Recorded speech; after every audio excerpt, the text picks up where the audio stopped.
বউ, ও বউ, কোথায় তুমি? এই তো আমি রান্না করছিলাম। কি বলছো?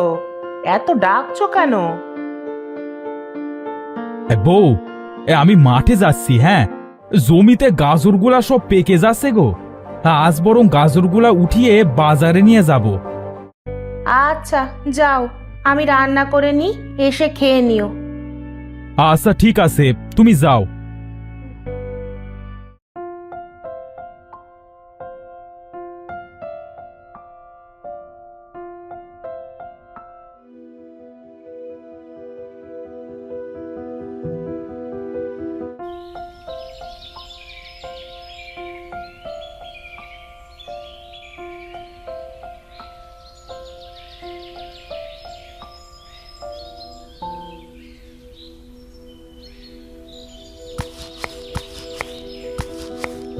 হ্যাঁ, অনেক গাজরই তো ওঠালাম, আর একা একা হয় না।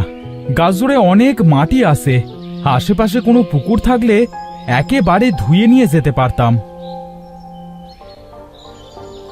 রমিজ ভাই, এবার গাজরের যে দাম, তুমি তো লালে লাল হয়ে যাবে গো।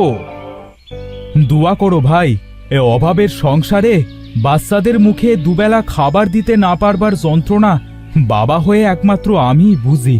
এর মতো কষ্ট যে আর কিছুই নেই ভাই।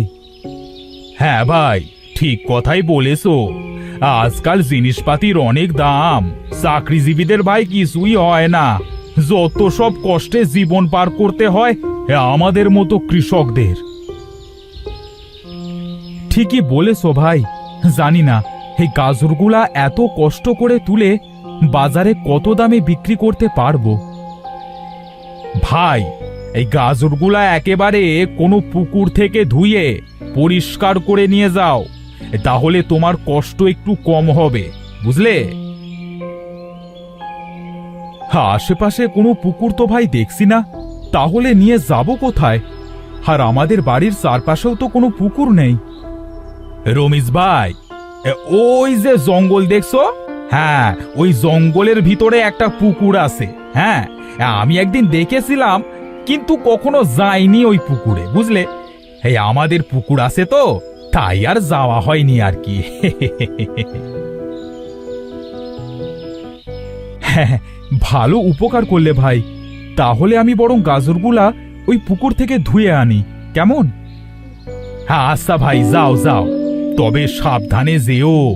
এই জঙ্গল তো, আমি শুনেছি জঙ্গলের ভিতরে অনেক জিন ভূত থাকে।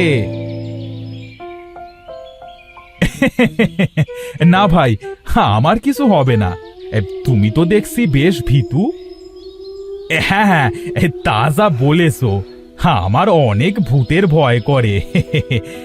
তুমি তাহলে যাও ভাই। হ্যাঁ, আমি বাড়ি গেলাম, আমার অনেক ক্ষুধা লেগেছে।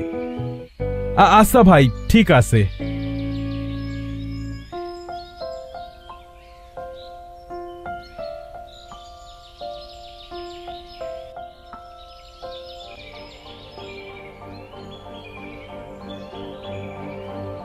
এই তো সেই পুকুরটা পেয়েছি, কিন্তু পুকুরের জল এমন নীল কেন? নীল ফিলসে যাই হোক, আমার গাজরগুলা ধোয়া গেলেই তো হচ্ছে নাকি?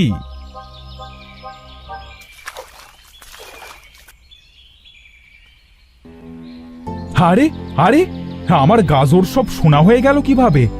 এত সোনা আমি এখন কি করব? যাই, এগুলা নিয়ে বাড়ি যাই, বউকে গিয়ে বলি, দেখি সে কি বলে।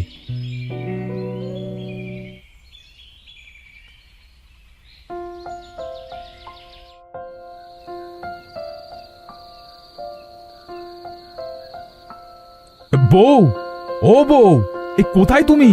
এই দেখো কি নিয়ে এসেছি। ও মা, এত সোনা! এত সোনা তুমি কোথায় পেলে গো? ও গো, তুমি আবার চুরি টুরি করলে না তো? সি সি সি সি বউ, তুমি এ কথা বলছো?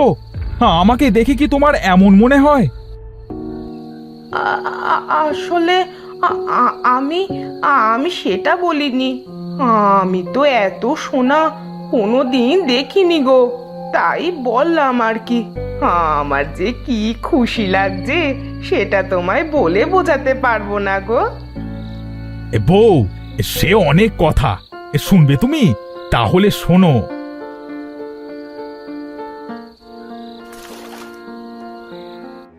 ওমা তাই?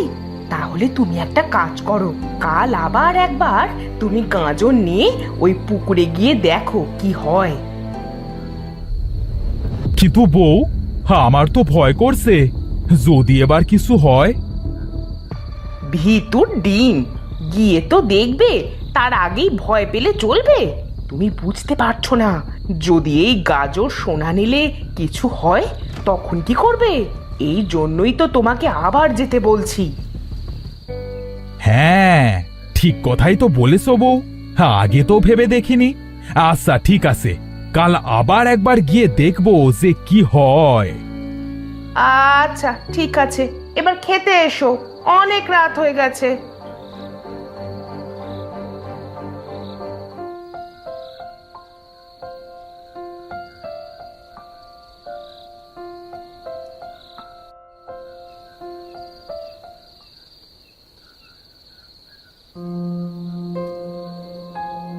ওগো, সত্যি এই সোনা নিলে আমাদের যদি কিছু না হয় তাহলে তো আমরা অনেক বড় লোক হয়ে যাব গো।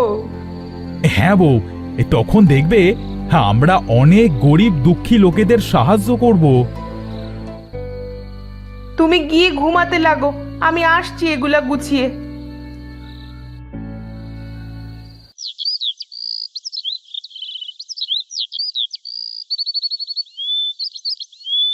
বউ, আমি তাহলে গেলাম।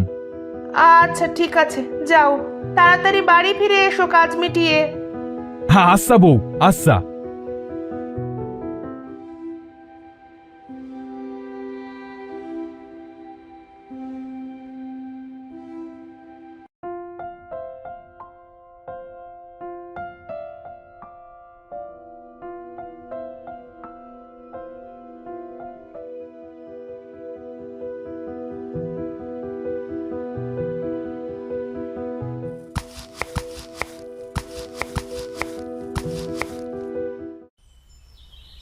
আজ তো আবার যাচ্ছি সেই নীলপুকুরে।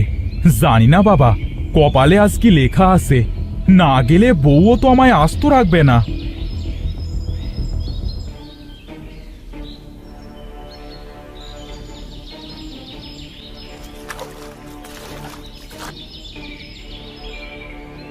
ও মা, আজ আবার সব শোনা হয়ে গেল।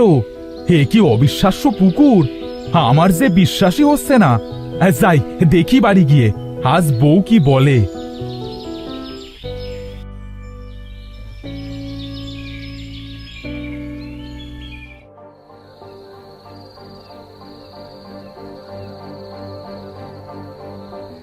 বউ, ও বউ, আরে কোথায় গেলে তুমি? এই তো আমি। কি হয়েছেটা কি? এভাবে ষাঁড়ের মতো চিৎকার করছো কেন? হে, চিৎকার কি আর সাধে করছি? এই দেখো, আজ আবার কি এনেছি। ও মা, ও গো, সেটা আবার কি পুকুর গো, যে কিছু ধুলেই সোনা হয়ে যাচ্ছে? জানি না বউ, আমার যে কিছু বলবার নেই।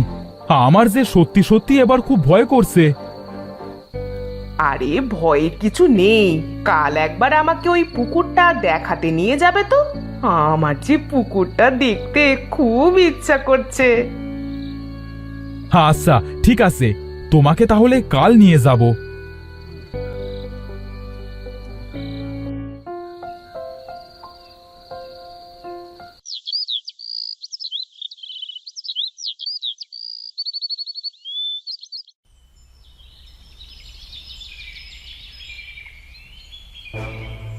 ও মা, এটা তো দেখছি নীল জলের পুকুর।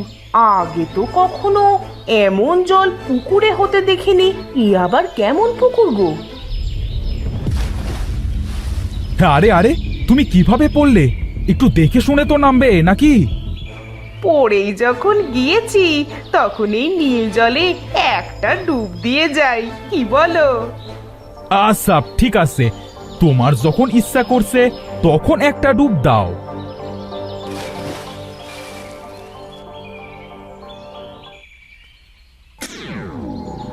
আরে হে, আমার কি হলো গো? আমার বউটা যে সোনার হয়ে গেল। এখন আমি কি করব? বউ, ও বউ, আমি তোমাকে আবার মানুষ বানাবো কি করে গো?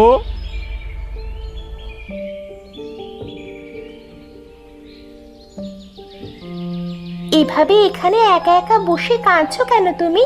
কিসের এত কষ্ট তোমার? আমার বউটা এই নীল পানিতে পড়ে সোনার পুতুল হয়ে গেছে। আমি এখন তাকে কিভাবে আবার আগের রূপে ফিরিয়ে আনবো? এটা মায়াবী পুকুর, সেটাকে তুমি জানো না?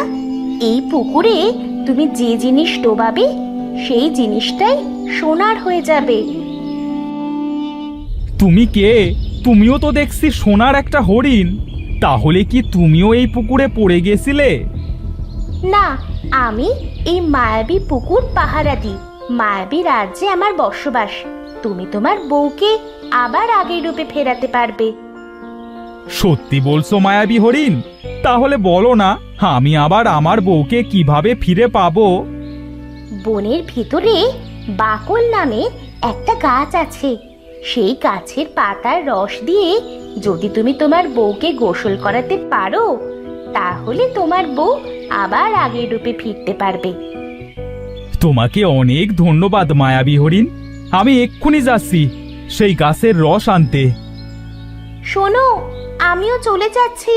তোমরা আর এই পুকুরের কাছে কখনো এসো না। তোমাদের এই পুকুর যে সোনা দিয়েছে তা দিয়ে সারা জীবন বসে বসে খেতে পারবে। আবার যদি এই পুকুরে লোভের জন্য আসো, তাহলে কিন্তু হিতে বিপরীত হতে পারে।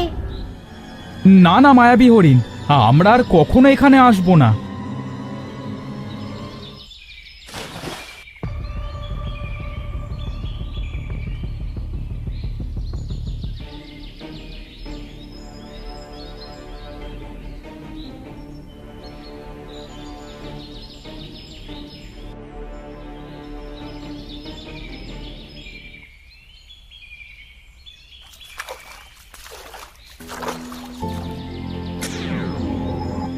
বউ, তুমি আবার আগের মতো হয়ে গেছো। চলো, আমরা এই মায়াবী নীল জলের কাছে আর কখনো আসবো না। তুমি যদি আর কোনোদিনও আমার কাছে না ফিরতে, তাহলে কি হতো বলো তো?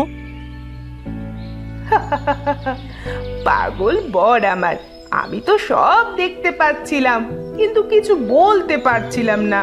চলো, আমাদের কাছে যা সোনা আছে তা দিয়েই আমরা সারা জীবন বসে খেতে পারবো। আমাদের আর কোনো কিছুরই দরকার নেই। হ্যাঁ, তাই চলো। মায়াবী হরিণও তো সেই একই কথাই বলল। আমরা আর কখনো এখানে আসবো না।